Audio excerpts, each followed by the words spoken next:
What's going on, growers? It's James Prigioni coming to you live from Jersey. Most of you know me as the food forest guy, which is great because I love designing and growing them. But I also love other practical and convenient ways to grow food. That's what I want to share with you today. How to build your own cheap and easy raised bed garden. Let's go!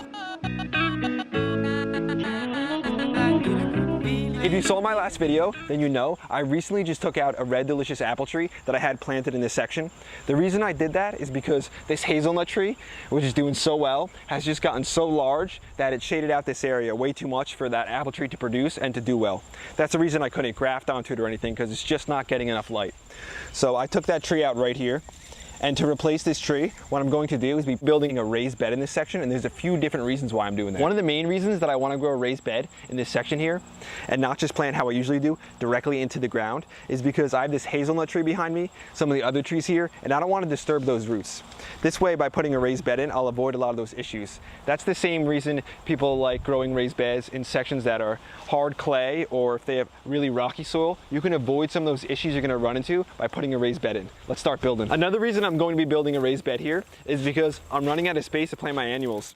With my new food forest in, the trees are getting bigger, the strawberries are starting to spread, so I'm just running out of space to grow annuals and things because I love planting them. I love my tomatoes, my peppers, my lettuces, and everything like that.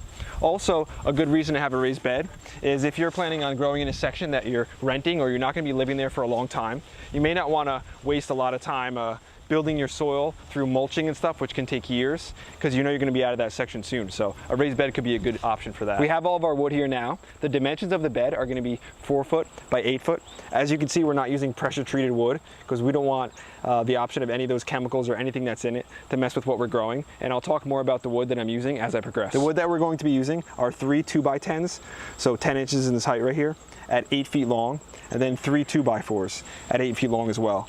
The only thing is the 2x4s are just a little shorter than the 2x10s, so we're gonna have to cut the 2x10s just a little bit. Tuck's out here relaxing, watching me.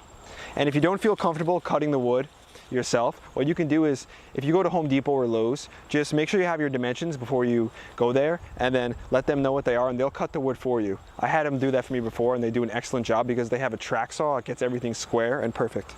So let me just mark this here, and then we're just gonna cut it with a skill saw. For the cost of the 2x10s, you're looking at just over $11. For the cost of the 2x4s, they're just over $2. And you could do this without the 2x4s to make it even cheaper, but it's not going to be as convenient, as I'll show you. We got the 2 of them cut, and now they're all the same length. That's what we like to see. We cut those 2 2x10s down, trimmed them just a little bit. And I don't know why exactly that they're not the same length as the 2x4s, but we'll deal with it. Next, we're just gonna cut this piece in half, and then one of these will be our top, one the bottom, and then these 2 are gonna be our sides. I got all my wood cut, and before I start to build it, I wanted to clean out this section here, because I don't wanna have to build it, then move it. It's gonna be pretty heavy when it's done. So you're going to wanna build it in the section that it's gonna be in. I have that section cleaned out now. If you have grass here, you may want to put down some cardboard or even some contractor's paper. But if you're going to go 10 inches thick like me, you should be okay even just leaving it, unless you have some strong perennial weeds. Next, I'm going to be screwing this all together after I have it staged in the spot that I want it. I'm going to be using 3-inch deck screws. So they work well outside. They're not going to rust or anything. I don't want any rust in the garden. And they're strong and long. But first, before we're going to put those screws in, we're going to want to pre-drill just so we don't split the wood. And we have a countersink bit on here as well. So I'll show you how to do that. This wood right here is 1.5 inches, so we're going to want to go about 3/4 of an inch in, halfway. We're going to put 4 screws in, just make sure it's strong. And then that countersink just makes it so the screws won't stick out. All right, we got the screw started here. Now we're going to do our best to make it as flush on the top and as the back as we can make it. Okay, that's one of the sides done. We've got 3 more to go, so let's keep going.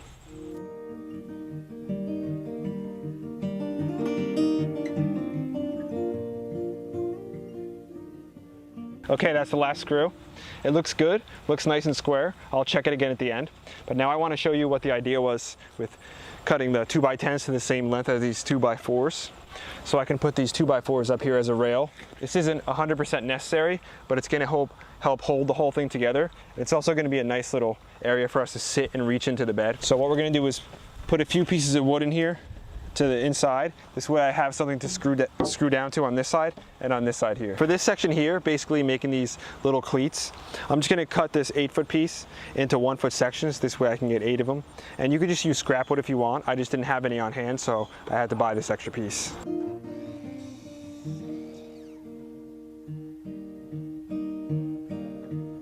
Okay, I got these cleats all done. Now I'm just gonna put one here up like this, one up here as well, and then I'm gonna put 2 at the ends to kind of strengthen everything up and make sure I have them flush at the top there. Got the last support in. It's coming out real well. I'm happy with the way it looks. And there's not much left to do. So this build's almost finished and I can't wait to start getting it filled and then get growing. Now let's get this side rail on. Make sure it's nice and good length. I checked for square, it's all square, which makes it easier. And to make sure it's all square, you're gonna wanna make sure you get good wood. Take the time to select the wood, make sure it's straight, make sure it's not bowed, make sure it doesn't have any cupping in it. So what we're gonna do is first attach one side and then see if we have to bend this at all, if this is straight enough, this board. Let's get this one corner in. This first screw is gonna go in the board that's parallel with it. This other screw is gonna go in the one that's perpendicular, so it's gonna lock the whole thing together.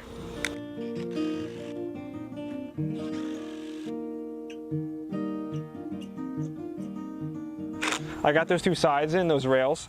My drill battery's starting to die on me a little bit, so I'm skipping a couple spots where the screws are gonna go, but I'll go back and put those in. Next, I need to cut a piece just to fill this gap in this section right here. So instead of having to measure it, I'm just gonna take my piece of wood, hold it up, and then just mark it. I have this bumped up against the side, and I'm just gonna mark from over the top.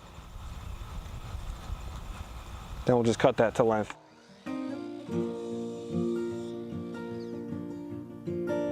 We got that cut to length, should be good. Looks good like that.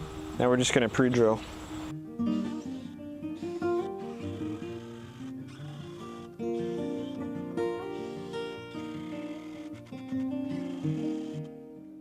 There we go, I got the final piece cut. Now we just have to drill it in. There we go, last screw in, it's looking great. Tuck's over there. Looks like he dug himself a nice deep hole. See what he's doing. He's hanging out underneath the shiso. And all this shiso, we have so much of it growing here, but I didn't want to take any of it out because the bees have been loving it. Looks like Tuck likes hanging out underneath there. Hey boy, dug yourself a nice deep hole, huh boy? He's really deep down there. He must have been getting hot. He was getting a little bored, I think, watching us. So he looks like he's a little bit tired even too. What a good guy. So relaxed. So it doesn't look like Tuck's having as much fun with this video as he does with some of the other ones. But that's okay, he's still out there, always behind us. Throw some hearts in the comments if you guys love seeing Tuck. If you like him being a part of the whole garden, the channel and everything with it. He seems super relaxed right now. I just made sure this is all level. Level this way, and then level this way also. Then I checked my diagonals. It looks good. What I did was dig out this section here, which was a little high, rather than propping any of the sides up, because I wanted to be basically on the ground. And I'm not worried about this rotting that much, even though it's not pressure treated. It should last a good 5, 6, maybe 7 years.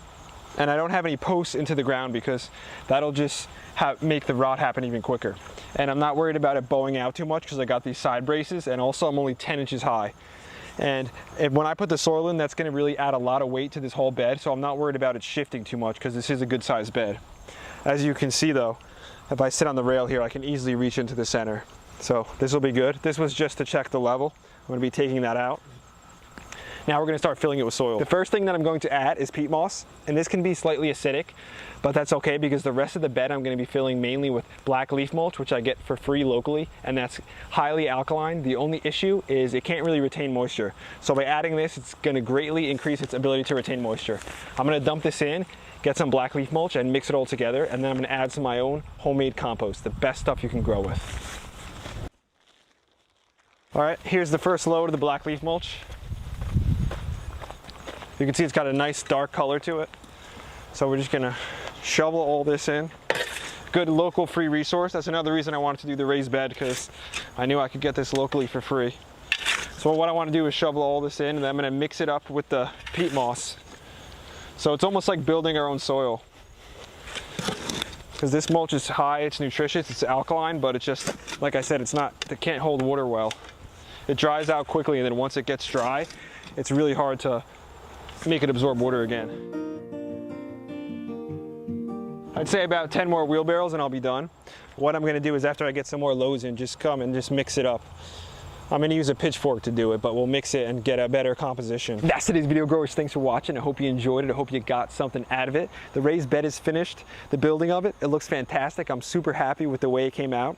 All I have to do is continue to fill it up with some more black leaf mulch, mix it all together, get a nice composition so we can start growing things. Then I'm gonna build one more, but I'll show you next video what that all looks like. I hope you are encouraged to know that you don't have to have a whole food forest to grow your own food. A raised bed is fine. Just a couple potted plants on a balcony is fantastic too. If you enjoyed the video, hit the like button, hit the subscribe button, share with your friends. Don't forget to check out the merch down low. Tuck and James will be back to you real soon. We out.